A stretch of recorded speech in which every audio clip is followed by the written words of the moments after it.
Toutes les 2 minutes, en France, un incendie se déclare.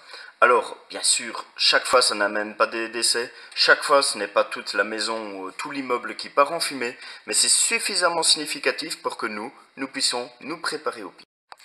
Alors avant de se lancer tête baissée directement dans les préparatifs, je pense qu'il est intéressant d'un peu se poser certaines questions afin d'avoir une préparation cohérente, logique et en phase avec la réalité. Alors les plus intéressants, on se comprend, ce sont les plus intéressants parce que tout simplement ce sont les plus mortels et ce sont ceux qui vont se passer au plus mauvais moment. La nuit, généralement vous êtes chez vous, mais vous êtes dans un état de vigilance qui est quasi nul. Vous êtes en train de dormir. Ça veut dire qu'en journée, on se rend compte qu'il y a un souci. Et rapidement, on peut apporter une solution, au contraire, prendre la fuite. Que la nuit, si vous avez encore de la chance de vous rendre compte qu'il y a un souci, malheureusement, l'effet de surprise sera là et l'incendie sera déjà très développé. Alors, juste un petit rappel, mais ça vous le savez sûrement, dans un incendie, ce qui est le plus dangereux, ce qui va tuer le plus rapidement, ce n'est pas les flammes, ce n'est pas la chaleur, c'est avant tout les fumées. Les fumées sont chargées de gaz toxiques, vont vous priver d'oxygène et certainement aussi vont vous empêcher de voir correctement. Qu'est-ce qu'on peut déjà résumer avec les premières données? Donc les incendies qui sont généralement plus nocturnes et les fumées qui risquent de vous tuer rapidement et qui vont vous empêcher de voir, c'est que toute votre stratégie d'évacuation de votre domicile devra penser à ces différents éléments. À savoir que vous allez avoir très peu de temps pour évacuer votre domicile et que vous devez être susceptible de pouvoir le faire alors que vous ne voyez absolument plus rien. Et que le premier chemin de repli, en tout cas le premier que vous allez devoir envisager, ce sera de votre chambre à l'extérieur. Alors je ne suis pas un professionnel dans ce domaine-là, mais je connais beaucoup de pompiers. Et ils ont un adage qui est super intéressant, je trouve, c'est qu'ils estiment que dans la première minute, un incendie, ça peut être arrêté avec un verre d'eau. 2 minutes, il vous faudra un seau d'eau. 3 minutes, il vous faudra une citerne. En moins de 3 minutes, une pièce peut atteindre les 600 degrés.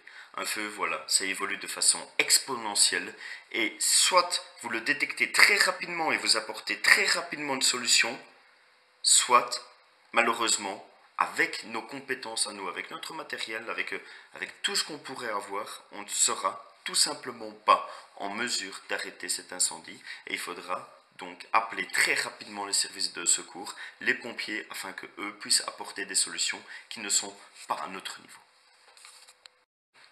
Un incendie sur 4 provient de l'installation électrique. Alors on a l'installation électrique générale de la maison, mais on a aussi tous les appareils qui se relient à cette installation électrique. Le meilleur conseil qu'on peut donc se donner, c'est simplement avoir une installation aux normes et que chaque appareil qui est installé soit eux aussi aux normes, en bon état et correctement entretenu et utilisé avec sagesse.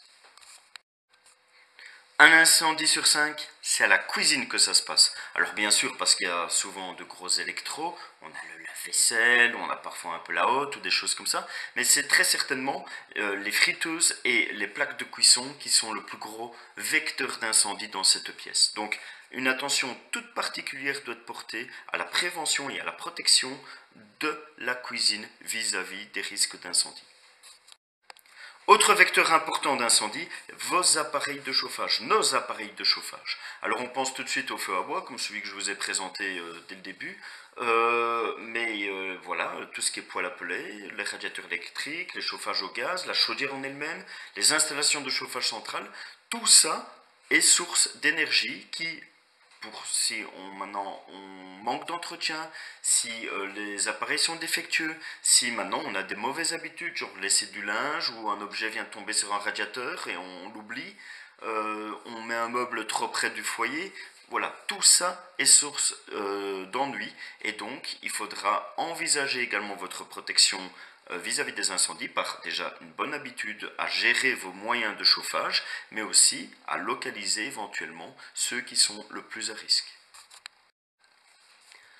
Autre notion importante, nous avons dans une maison toute une catégorie de produits qui sont extrêmement inflammables. Dans notre stratégie de protection vis-à-vis des incendies, il faudra également penser à soit éviter ces produits à l'intérieur de votre domicile, soit à les mettre dans un endroit protégé ou en tout cas avoir des systèmes de protection adaptés à ce risque particulier qui peut de façon très importante augmenter le volume d'un incendie.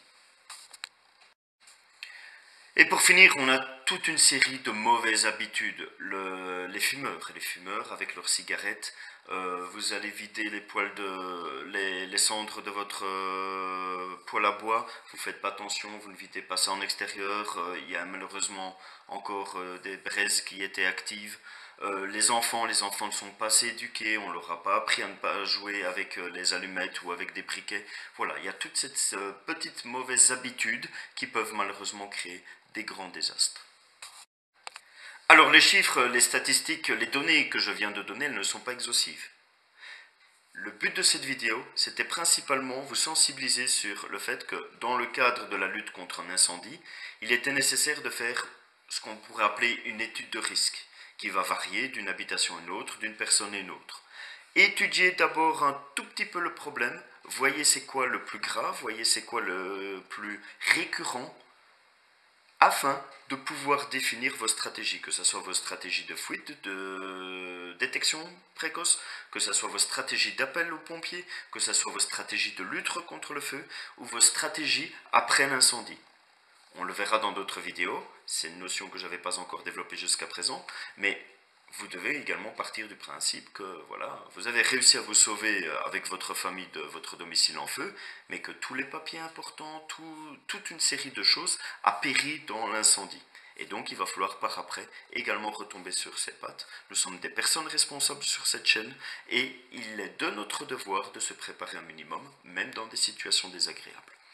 Voilà, n'hésitez pas à vous abonner sur cette chaîne, n'hésitez pas également à laisser éventuellement en commentaire d'autres statistiques, d'autres faits qui sont importants pour aider la communauté à établir, chacun pour soi, des stratégies cohérentes pour nos situations particulières. Passez une très bonne soirée.